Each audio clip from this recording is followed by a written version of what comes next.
Hi friends देखो एबे धान बिकवाई मंडी रे जहाँकि चाषी पंजीकरण चली आउ से कौन सब डॉक्यूमेंट लगे आउ ए वर्ष नुआ नियम होटा आउ नुआ डॉक्यूमेंट लगे सेटा कौन पूरा डिटेल सहित ए वीडियो रे जानि परिबे।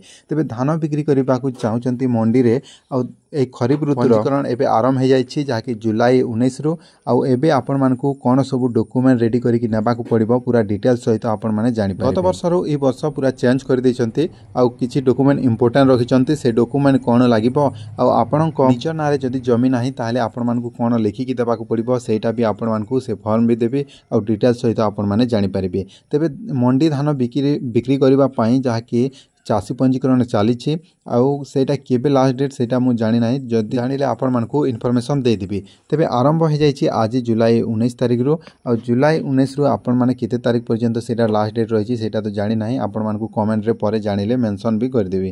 तेबे दर्शक बंधु देखंतु आपण मानकू डॉक्यूमेंट कोन लागिबो आउ कोन कोहा जाइछि एठी देखि पारथिबे। तेबे देखंतु खरीफ चाषी पंजीकरण रे नूतन नत्व माने एठी आपण माने खरीफ चाष पई पंजीकरण एबे चलीछि आउ देखि पारथिबे 1 नंबर रे जहाँकि चलित खरीफ ऋतु रे समस्त चाषी पंजीकरण नूतन हेबा गोटे अलग प्रकार इथर सिस्टम करा जाइछि आउ 1 नंबर रे आपण माने जानि पारिले जे एठी नूतन हिसाब रे हेबा आउ 2 नंबर रे देखंतु चाषी एवं भाग चाषी आधार ई-केवाईसी माध्यम रे चाष पंजीकरण करि पारिबे चाषी पंजीकरण करि पारिबे।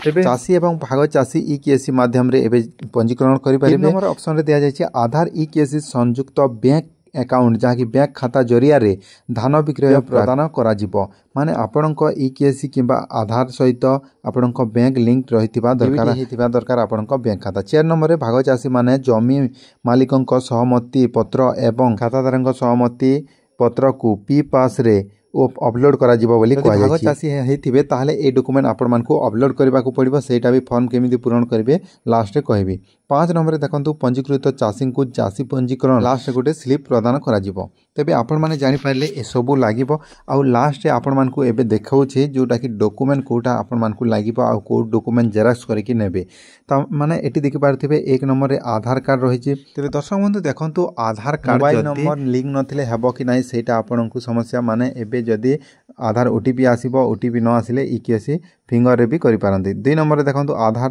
1 नंबर रे आधार 2 नंबर रे चाषी को मोबाइल नंबर निज मोबाइल नंबर नेकी जिबे आउ 3 नंबर रे धान चाष होइथिबा जमीर नेट पट्टा जाकि बुलेक रु आपण माने डाउनलोड करिवे आउ नेट पट्टा आपण मानकू नेबाकू पड़िबो 3 नंबर रे लिखा जाइछि। 4 नंबर रे जदि भाग चाषी होइथांती तेबे संपुक्त जमी मालिक सहमति पत्र सहित जमी मालिक आधार कार्ड नकल जहाँकि आधार कार्ड कॉपी आउ मोबाइल नंबर देबा अन्यक नारे जमी पट्टा अछि ताले तांकर सहमति पत्र लागिबो तापरे मोबाइल नंबर तापरे तांकर आधार जेरॉक्स लागिबो। 5 नंबर रे रेकर्ड धारक सहमति पत्र लागिबो।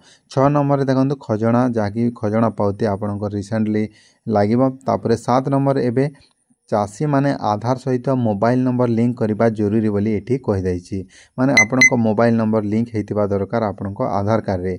आ 8 नंबर देखि पारथिबे एठी जेउ बैंक अकाउंट रे चाषी ई-केवाईसी हेतिबा से अकाउंट ग्रहण करा जिवो बोली कहै जाइछि माने आपनको बैंक अकाउंट रे जहाँकि ई-केवाईसी हेतिबा आवश्यक। जदि आपनको मु जेमिति कि यूजीबी रो आगर गुटे वीडियो देथिली ई-केवाईसी फॉर्म केमिति फिल अप करिवे ई-केवाईसी फॉर्म देखि आपनको बैंक अकाउंट को ई-केवाईसी कर नियंतु आ आपनको मोबाइल नंबर लिंक भी सांगरे करेबे आपनको आधार लिंक भी बैंक खाता रे करेबे। तेबे ए सब डॉक्यूमेंट 8टी डॉक्यूमेंट इंपोर्टेंट रही छि एथर आपण माने एही 8टी डॉक्यूमेंट देबाकू पड़िबो।